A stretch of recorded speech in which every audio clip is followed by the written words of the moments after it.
The silent sentinels. The vast darkness of space bent and rippled as the Varuxi Dominion fleet emerged from hyperspace at the edge of the Sol system.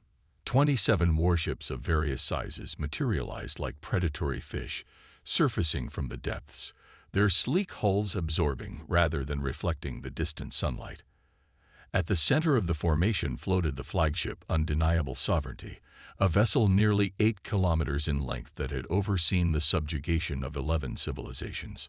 On the command deck, Fleet Admiral Crixel watched the blue-green planet on the main viewer with 6 eyes that blinked in alternating patterns, a sign of anticipation among the Varuxi species. Earth, the third planet from an unremarkable yellow star, home to a species that had barely established a permanent presence on their own moon and a handful of orbital stations. Primitive by galactic standards, yet curiously resilient. Status report, Crixel demanded, his gravelly voice carrying across the command deck. Science Officer Mesra responded immediately, her slender fingers dancing across holographic controls. Population approximately 8 billion. Technological level. Pre-unified planetary government, early spacefaring. Nuclear capabilities present but limited to planetary defense. Quantum communications detected but rudimentary. No evidence of faster-than-light technology. Defenses, Crixel inquired. Negligible, Tactical Commander Viran replied with a dismissive gesture. Some orbital defense platforms. Kinetic weapons, early-stage energy shields around major population centers. Nothing that poses a threat to our fleet. Crixel nodded, a human gesture the Varuxi had adopted for efficiency in their interactions with lesser species. Initiate first contact protocols. Standard intimidation approach. Sir, Communications Officer Tesla interjected, we're receiving a transmission from the planet, broadcasting on all bands, including frequencies we haven't shared with any other species. Crixel's membrane ridges stiffened, the Varuxi equivalent of raised eyebrows. How did they detect our arrival so quickly? We're still beyond their sensor range. Unknown, Admiral, Mesra admitted. Their detection capabilities appear more advanced than our intelligence suggested. Play the message, Crixel ordered. A voice filled the command deck, calm, measured, neither male nor female by human standards. The message was brief, transmitted in perfect Varuxi. To the approaching fleet, we are aware of your presence and intentions. We have one warning for you. We are waiting for you. Silence fell across the command deck before Viran broke into the rasping sound that served as Varuxi laughter. Bold words from a species that hasn't even colonized their neighboring planets. They're speaking our language, Mesra noted, her voice tinged with unease. Our databases indicate they shouldn't have that capability. Crixel waved a dismissive hand.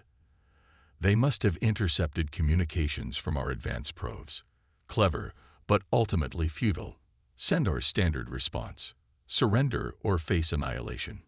Tesla transmitted the message, a demand for Earth's unconditional surrender, broadcast in both Varuxi and the dozen most spoken human languages. The response came almost immediately, again in perfect Varuxi. Your request is acknowledged. Our position remains unchanged. We are waiting for you. They're either remarkably brave or remarkably foolish, Viran observed. Probably both, Crixel replied. Prepare the first wave. Standard invasion protocol. 5,000 elite Varuxi warriors boarded dropships, their bodies encased in battle armor that had evolved over centuries of warfare. The ships launched from the fleet's hangars, atmospheric entry vehicles designed to penetrate planetary defenses and deliver troops with surgical precision. From the command deck, Crixel watched the drop ships descend toward Earth's atmosphere, their hulls glowing as they encountered resistance from the planet's protective layers. Time to planetary impact, he asked. 12 minutes, Viran replied. We're targeting their 7 largest population centers simultaneously. Good. Have the second wave prepare. Crixel's words died in his throat as alarm signals blared across the command deck. Admiral. Tesla's voice rose in panic. We've lost contact with the dropships. Mesra's fingers flew across her console, confirming. All 5,000 units have disappeared from our sensors. No distress signals. No debris signatures. Impossible, Crixel hissed. Replay sensor logs. The holographic display showed the dropships entering Earth's upper atmosphere, proceeding normally for approximately 40 seconds, and then nothing. They simply vanished, as if they had never existed. Explanation, Crixel demanded. Unknown, Admiral, Mesra admitted. Our sensors detect no energy weapons discharge, no missile launches, no defensive countermeasures of any kind. A new transmission arrived from Earth, the same eerily calm voice. Your soldiers will not be harmed if they surrender. We have contained them. We are still waiting for you. Crixel's membrane ridges pulsed with fury. Launch the second wave. Triple the numbers. Full combat protocols authorized. 15,000 more warriors deployed, their dropships taking evasive maneuvers as they approached Earth's atmosphere.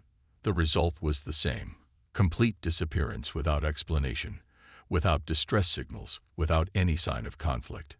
Admiral, Mesra said quietly, I'm detecting unusual energy signatures emanating from Earth's surface. They don't match any known weapons system. What kind of energy? Crixel demanded. It's similar to our own hyperspace field technology, but more refined, more controlled. It's as if they're creating localized space-time distortions. Crixel's 6 eyes narrowed to slits. Impossible. Our intelligence indicates they're at least a century away from developing such technology. Another transmission from Earth. Admiral Crixel, we appreciate your contribution to our defensive systems testing. Your troops remain unharmed but contained. We would welcome diplomatic discussion at your convenience. Shock rippled through the command deck. They know your name, Viran whispered. How? Crixel demanded of no one in particular. How could they possibly? Sir, Tesla interrupted. I'm detecting unusual activity in our computer systems. Something is accessing our databases. Impossible. Our systems are isolated, quantum encrypted. Nevertheless, Mesra confirmed, something is extracting information from our central database. Crew manifests, tactical information, historical records. Shut it down, Crixel roared. Initiate security protocols. Too late, Tesla replied, her voice barely audible. The intrusion is complete. They've withdrawn. A new transmission arrived, this time with visual accompaniment. The holographic display showed a human figure, unremarkable by their species standards, neither particularly old nor young. Dressed in simple gray clothing that bore no insignia or markings. Admiral Crixel, the human said, speaking flawless Varixi, I am Sentinel Coordinator Ilara Chen. On behalf of Earth's Unified Defense Council, I extend greetings and an invitation to peaceful dialogue. We understand the Varixi Dominion's protocols typically begin with a show of force, but we assure you that further military action would be counterproductive. Crixel found his voice after several moments of stunned silence. What have you done with my soldiers? The human's expression remained neutral. They are in temporal stasis fields, experiencing no passage of time. They are completely unharmed and will remain so unless they present an active threat. We can release them at any time of your choosing, preferably after diplomatic terms have been established. What is this deception? Crixel demanded. Our intelligence indicates your species has barely achieved rudimentary spaceflight. You have no colonies beyond your own moon. Your technology is centuries behind ours. For the first time, the human smiled, a subtle expression that nevertheless sent a chill down Crixel's spine. That's precisely what we wanted you to believe, Admiral. For the past century, Earth has maintained what we call the Silent Sentinel Protocol. We developed our technology in secret, keeping our true capabilities hidden from the stars. We established lunar bases that appeared primitive but concealed advanced research facilities. We built orbital platforms that masked their true purpose behind facades of simplicity. Why? Crixel asked, genuine confusion in his voice. Because we intercepted your communications 83 years ago, Chen replied. We've been monitoring the Varuxi Dominion since your ships first entered our stellar neighborhood. We learned your language, studied your tactics, and prepared accordingly. We knew you categorized civilizations by their apparent technological development and treated those you deemed primitive as suitable for conquest. So you hid your capabilities, Crixel realized, the full magnitude of the deception dawning on him. We did more than hide them, Admiral. We developed them specifically to counter yours. Every weapon in your arsenal, every tactical advantage you've relied on in your previous conquests. We've spent decades engineering countermeasures for them all. Crixel's mind raced through the implications. The message. Your warning. Yes, Chen nodded. It wasn't a threat.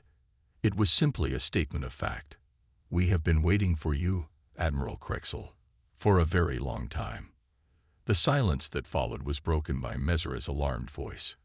Admiral, I'm detecting energy buildups around Earth. Thousands of small objects are rising from the surface. Defensive measure only, Chen assured them. Please do not take aggressive action. Those are our Sentinel drones, designed to neutralize your weapon systems without causing harm to your vessels or crews. They will not attack unless provoked. Crixel watched the tactical display as thousands of small craft emerged from Earth's atmosphere, moving with impossible speed and precision. They formed a perfect sphere around the planet, a shimmering barrier of technology that had remained hidden until this moment. What happens now? Crixel asked quietly. That, Chen replied, is entirely up to you, Admiral. We have no desire for conflict. Earth has never sought to conquer or subjugate other worlds. We developed our defenses out of necessity, not aggression. We would prefer to establish peaceful relations with the Varuxi Dominion, but we are prepared for alternatives if necessary. The unspoken threat hung in the silence between them. I must consult with my superiors, Crixel said finally. Of course, Chen nodded. We'll maintain our current defensive posture while you deliberate. Your soldiers will remain in stasis, unharmed. We await your decision, Admiral Crixel. The transmission ended, leaving the command deck in stunned silence. Crixel stared at the blue-green planet on the main viewer, seeing it with new eyes, not as prey, but as something far more dangerous. A predator that had disguised itself as prey, waiting patiently for the right moment to reveal its true nature. Send a priority message to High Command, he ordered quietly. Inform them that the situation at Earth is complicated. As the message was transmitted across hyperspace, Crixel couldn't shake the feeling that this encounter would fundamentally alter the Varuxi Dominion's place in the galaxy. For the first time in his long career, he found himself facing not just a technological equal, but a species that had outmaneuvered his entire civilization before the first shot was fired. Earth had indeed been waiting for them. And now, the waiting was over. The price of arrogance. 3 standard days had passed since the disastrous first contact with Earth. The Varuxi fleet remained in position at the edge of the Sol system, neither advancing nor retreating. Inside the flagship Undeniable Sovereignty, Admiral Crixel waited in his private quarters for the High Command's response to his report. When the quantum communicator finally activated, it wasn't the face of a single superior that appeared but the entire High Command Council. 7 elder Varuxi whose combined military experience spanned centuries. Their simultaneous presence indicated the gravity with which they viewed the situation. Admiral Crixel, High Commander Vorzeth spoke, his voice carrying the weight of ultimate authority. We have reviewed your report. The implications are concerning. The humans have deceived us, another counselor added. Their technological level far exceeds our intelligence estimates. Not deception, Crixel corrected cautiously. Strategic concealment. There's a difference. Explain, Vorzeth demanded. They knew we were coming, counselors. They've been monitoring our communications for decades. They deliberately presented an image of technological inferiority while developing countermeasures specifically designed to neutralize our advantages. Irrelevant, a third counselor interjected. The Dominion cannot allow such a challenge to stand. 27 systems have fallen before us. Earth will be the 28th. Crixel suppressed a surge of frustration. With respect, counselors, you weren't here. You didn't see what their defenses did to our dropships. The humans possess technology that can create localized space-time distortions. They penetrated our quantum-encrypted systems as if they were reading an open book. They know our tactics, our capabilities, our weaknesses. Are you suggesting surrender, Admiral? Vorzath's voice carried a dangerous edge. I'm suggesting caution, Crixel replied, and perhaps a reconsideration of our approach. The humans have expressed willingness for diplomatic dialogue. They've kept our soldiers in stasis rather than killing them. That suggests they value life and prefer peaceful resolution. The council members exchanged glances, a silent communication that transcended the vast distance between them. Your assessment is noted, Admiral, Vorzath said finally. However, the High Command is unanimous in its decision. The Varuxi Dominion does not retreat. It does not negotiate from a position of weakness. You will launch a full-scale assault on Earth immediately, using all weapons at your disposal. But the soldiers are acceptable casualties in service to the Dominion, Vorzath interrupted. Execute your orders, Admiral. High Command out. The connection terminated, leaving Crixel alone with the weight of his orders. For the first time in his career, he found himself questioning the wisdom of his superiors, but duty was ingrained too deeply in his being to consider disobedience. He returned to the command deck, where his officers awaited his orders in tense silence. Prepare for maximum assault, he announced. All ships, all weapons. Target their major population centers and defense installations simultaneously. The crew moved to execute his orders with practiced efficiency, though Crixel noted subtle signs of unease in their movements. They had witnessed firsthand what Earth's defenses could do. Admiral, Mesra said quietly, I must inform you that during our 3-day holding pattern, I've detected evidence of further technological activity around Earth. They appear to be adapting their defenses. Explain, Crixel demanded. The Sentinel drones have been reconfiguring. Based on energy signatures, I believe they're specifically optimizing to counter our capital ship weapons. They're learning, Crixel murmured. Continue preparations. We attack in 1 hour. But before the hour had passed, a transmission arrived from Earth. This time, the face on the screen was not Chen's, but an older human with dark skin and silver hair, dressed in more formal attire. Admiral Crixel, the human said, I am Director General Imani Okafor of Earth's Unified Defense Council. I understand you've received orders from your High Command. Before you execute them, I would like to explain something that may not be evident from your position. Crixel hesitated, then nodded. Proceed. You're not the first, Okafor said simply. In the past century, Earth has encountered 7 different spacefaring civilizations. 5 came in peace and established mutually beneficial relations with us. 2 came as conquerors. Her expression darkened slightly. They no longer exist as military powers. Crixel felt a coldness spread through his body. Explain. The Kralvi Gemini arrived 63 years ago, with 12 warships, each larger than your flagship.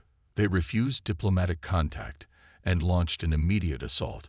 Their ships were disabled by our Sentinel system, and their crews contained.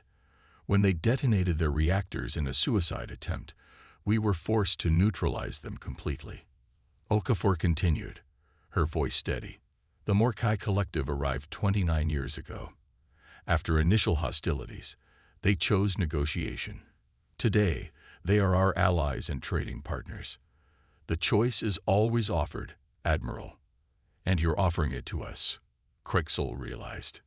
Yes, we have no desire to destroy the Varuxi Dominion.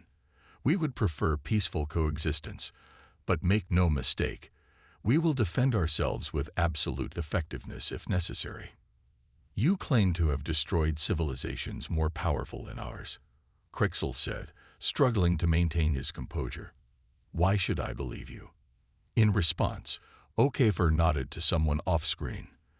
The transmission shifted to show what at first appeared to be a starfield, but Crixel quickly realized was something else entirely. A field of debris floating in space, the shattered remains of vessels larger than any the Varuxi had ever constructed.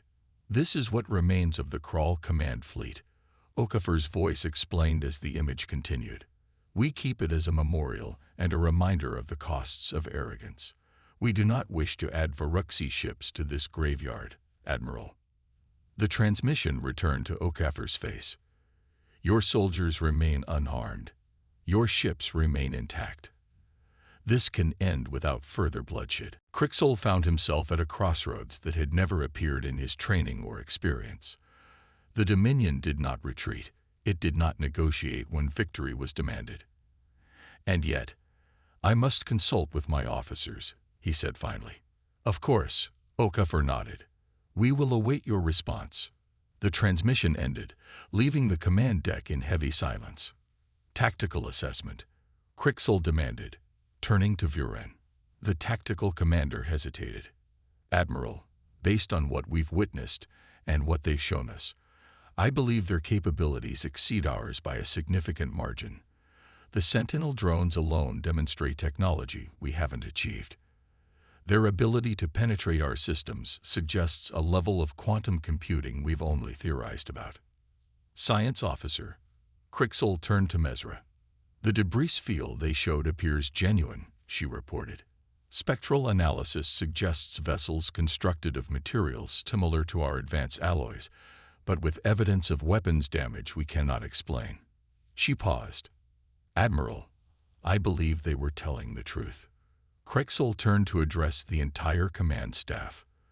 A high command has ordered an all-out assault. I am asking for your assessment of our chances of success. The silence that followed was answer enough. Communications, Crixel said finally, open a channel to Earth.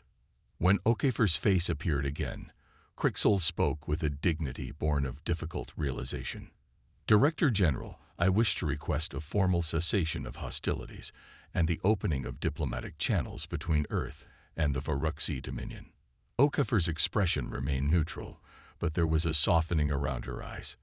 Request granted, Admiral. We propose a meeting on neutral ground, perhaps the lunar diplomatic facility. Your soldiers will be released as a gesture of good faith, though we will maintain our defensive posture until formal agreements are reached. Understood, Crixel agreed. I will personally lead the diplomatic delegation. Excellent. We look forward to establishing peaceful relations with the Varuxi people.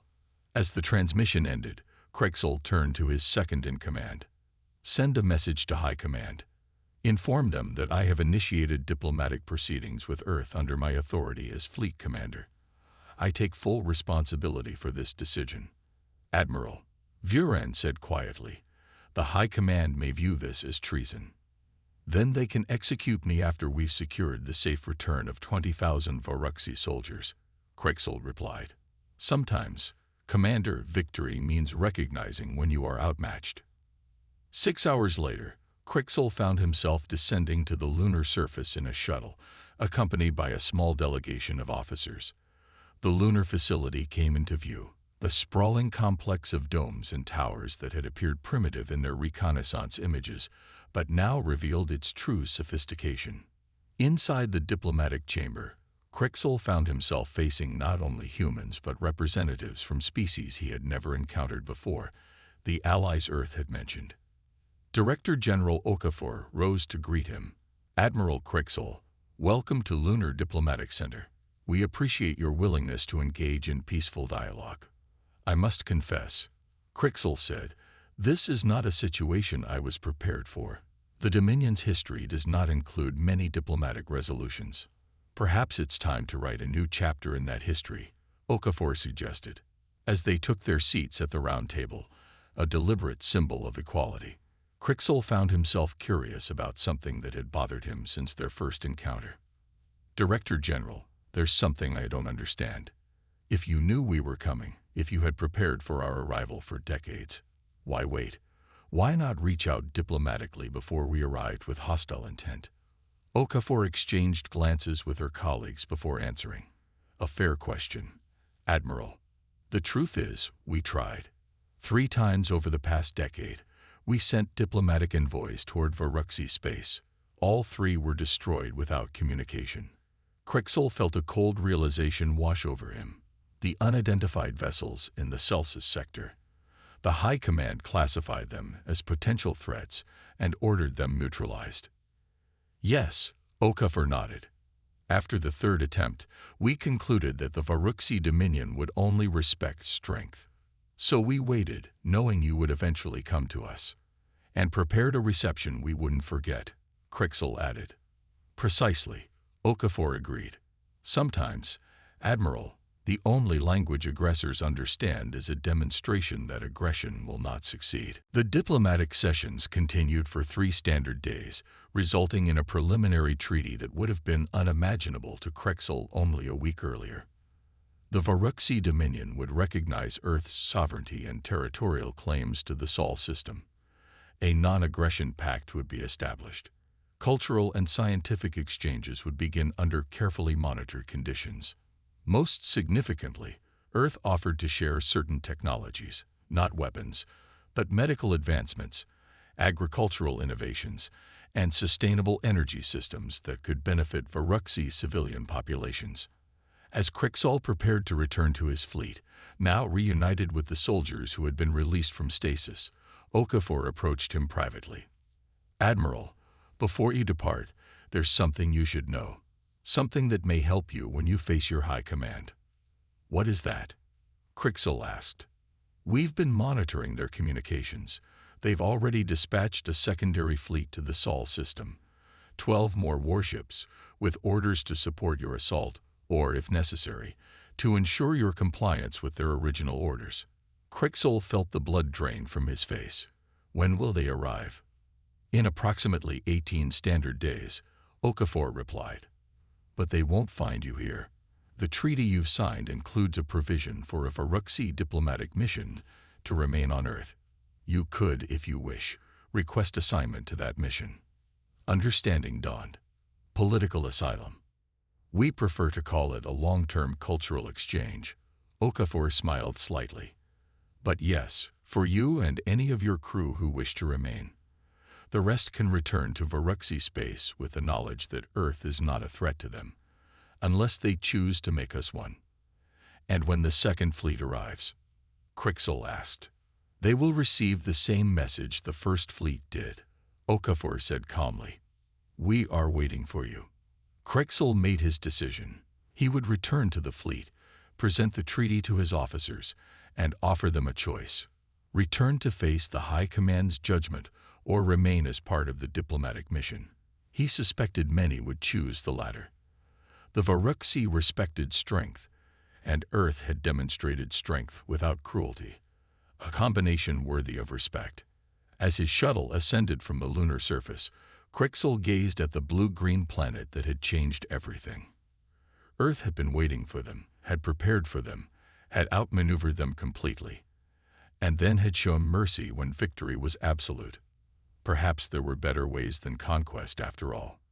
When the second Varuxi fleet arrived 18 days later, they found the Sol system protected by a defense network, unlike anything they had encountered before. They received the same transmission their predecessors had. We are waiting for you. But this time, the message was delivered in perfect Varuxi by Admiral Crixel himself, now Earth's diplomatic envoy to the stars. The fleet commander, faced with the choice his predecessor had confronted, made a different decision. He ordered his ships to open fire. None of them ever returned to Varuxi space. 6 months later, a much larger delegation arrived from the Varuxi homeworld. Not warships, but diplomatic vessels carrying representatives from the newly formed provisional government.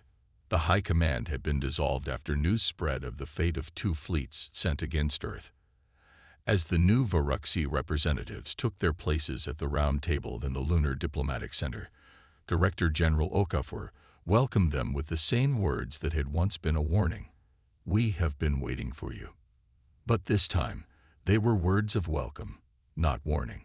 Earth had indeed been waiting, not just for the Varuxi, but for their own opportunity to step onto the galactic stage, to demonstrate that humanity's place among the stars would be earned not through conquest, but through a perfect balance of strength and wisdom.